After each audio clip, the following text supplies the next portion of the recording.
อเสื้อดังไซเซียวเด้อสาวลักซีเนาะ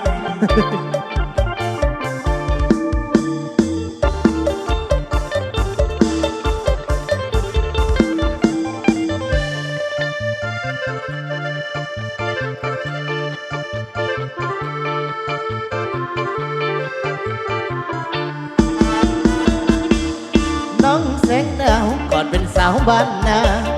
มีแม่มาเข้ามาหาลักสีเสียงแววแววออกข่าวสถานีสาวลักสีมีสื่อแสงดาวพ่อแม่คอยจดหมายน้อยก็บ่มีหูดีๆว่าเจ้านี้ลำบากเอาหัวใจอายมันปวดเจ้ามีน้ำเบาขาวก็บ่เห็นป่านนี้น้องสิมาขอมาจวบขึ้นมาจวบอยู่บ้านนาเคยกินจามเอ็นวันนี้เป็นสาวห้องเบอร์เสีย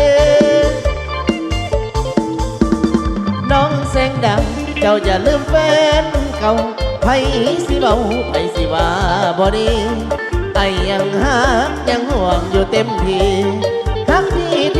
คือสิขาดใจตายขอเส้นเกี่ยวเด้อเรา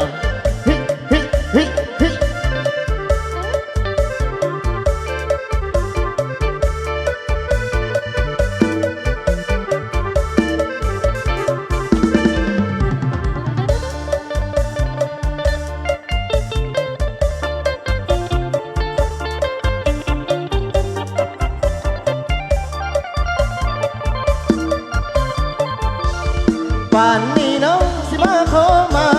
จวบขึ้นมาจวบสาวกี่คันนอนเว้น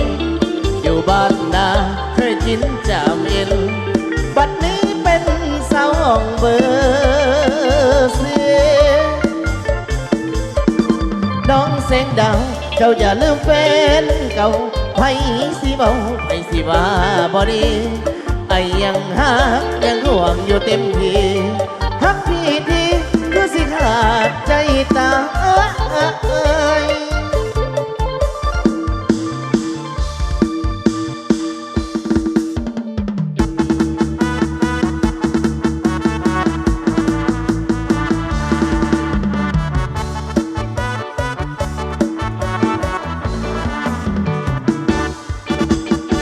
น้องเป็นสาวโคตรแก่นยังบ่เคยมีแฟนบ้านอยู่แดนอีสานน้องเป็นสาววัยอ่อนใดแต่โดนแต่แก่ยามมือแลงวันวานจะมีชายใดให้แดต้องการจะมีชายใดให้แดต้องการไม่พบดวงนั้นแม้ต้องการจะคอยสาวอีสานบ้านป่าเจ้าก็ไปทำนาทำแรงมาเหงาหงอยเขาว่าน้องเป็นลาวเป็นสาวเมืองอีสานใจน้องยังเลื่อนลอยจงเอ็นดูเนี่ยเด้ออายเด้อจงปลานีน้องเด้อจักหน่อยหักน้องบ่อยๆพอน้องจะคอยดีใจใจดวงเดียวที่น้องมีอยู่เปิดประตูให้แล้วดวงใจที่จะมองว่าน้องต้อยต่ำหากจะดำก็ดำตาได้สาวอีสานมองเบอร์โน้นแล้วเบอร์ไม่คอยใจดันลอยคอยหายเห็นเป็นลูกสาวน่าอายจึงบ่อยากจะมองอย่ามามั่นหมายคอยและปีน้องนี่ง่ายอะคอยแล้วน้องคอยจนอายคิดแปลกแน่หน้าเลยบ่อยากมาแล้ว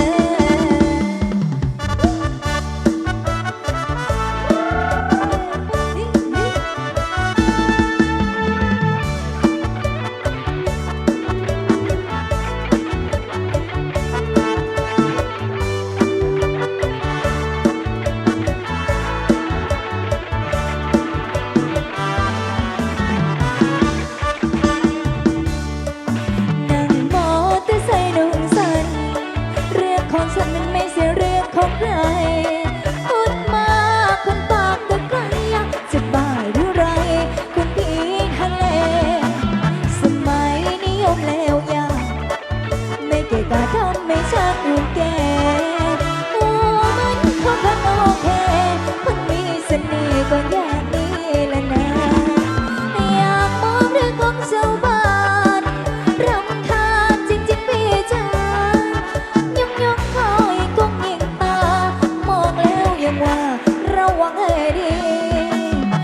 อีกนิ้วชี้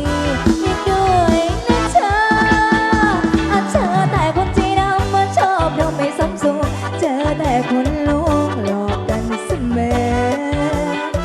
คนจริงจังจริงใจยังไม่เคยเจออยากเจอคนจริงใจยังมีไม่เท่านี้อยากเจอคนแอลดีแถวนี้มีไหมถ้ามียกมือขึ้นนั่งเลยยืนอยู่ข้างหลังส่งยิ้มอย่างนี้ถ้าจะคิดจริงจังแล้วขออีกอย่างต้องโสดนะเธอมีแฟนแล้วไม่เอารักเขาแล้วไม่ดีมีไหมแถวนี้โปรดจงเสนอคนรักจริงจากใจยังไม่เคยเจออยากเจอคนจริงใจมีไหมแถวนี้อยากเจอคนดีๆแถวนี้มีไหมอยากเจอคนจริงใจมีไหมแถวนี้อยากเจอคนดีๆแถวนี้มีไหม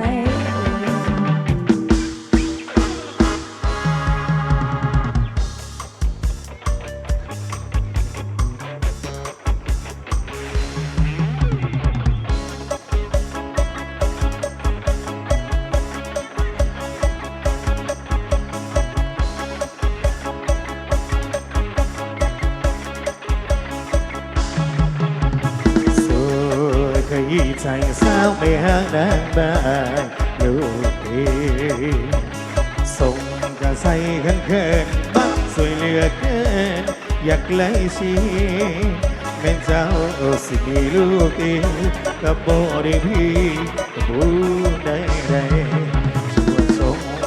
องค์เอวเปิดอาลังอาสาปักกิเลสำนองวาสนาของอายได้นะได้ไหมคนดีสิมีบุญบนศาสตร์นี้สิได้บายนี้สู่ขวัญรับนาพี่หลงรักเธอเข้าแล้วนะไม่อดยายีหัวใจพี่ดวงนี้ยอมให้เธอเป็นคนยึดครองถึงเธอเคยผ่านมือผู้ชายแม่สตรีมือซ้ายส่งคำพี่หน่อยนะคิดเสียว่าเอาบุญยอดดวงใจได้โปรดรับรักพี่ได้ไหมพี่จะขอสัญญาจะรักแก้วตาจนชีพมาลายให้เธอเป็นคนสุดท้ายไม่มีลูกไม้รับหน้าคนดีขอเสียงคนหนีผัวมาเต้นดังๆกันนะ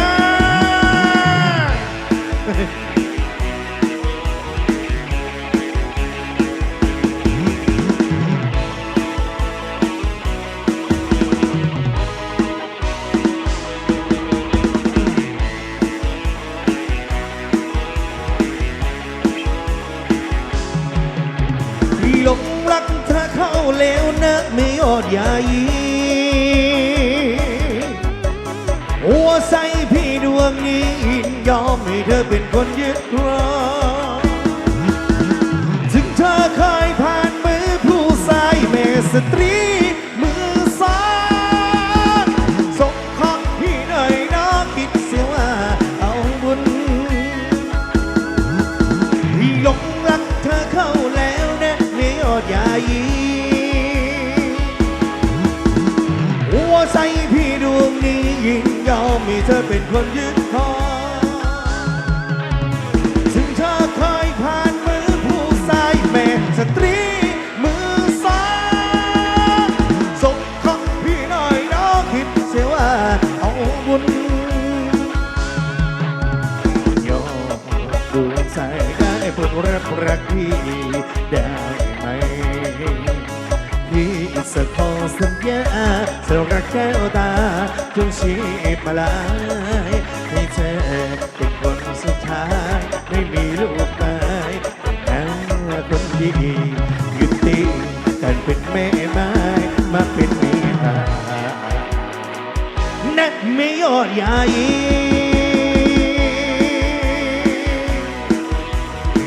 สียงไม่รุ่นดังๆกันนะมีทั้งรุ่นเก่าแล้วก็รุ่นใหม่เนาะ